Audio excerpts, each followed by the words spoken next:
నాకు పూల చెట్లు అంటే చాలా చాలా ఇష్టం. ప్రతి పువ్వు కోసి భగవంతుడికి సమర్పిస్తూ ఉంటాను చూడండి. కానీ వాటికి పురుగు పట్టినా ఏది పట్టినా కూడా అవి చెప్పుకోలేవు కాబట్టి మనం జాగ్రత్తగా కాపాడుకోవాలి. చెట్లకి ఎండాకాలం మంచిగా నీళ్లు పెట్టాలి. చెట్లని నీళ్లు పెట్టి వాటికి సంరక్షిస్తూ ఉంటేనే కదా మంచి పూలని పండ్లని ఇస్తుంది.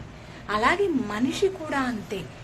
మనిషి చెడు మార్గంలో పోతూ ఉంటే ప్రతిరోజు ఏదో ఒక మంచి మాట చెప్తూ ఉంటే ఒక క్షణం కాకపోయినా ఒక్కసారైనా ఆ మంచి ఏమిటా అని ఆలోచిస్తారు. మంచి మార్గంలోకి పోవడానికి ఆస్కారం ఉంటుంది.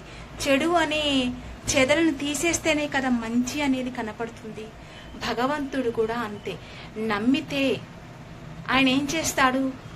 చెడుని తీసేసి మంచిని మాత్రమే పెడతాడు. ప్రశాంతంగా ఉండేలా చేస్తాడు.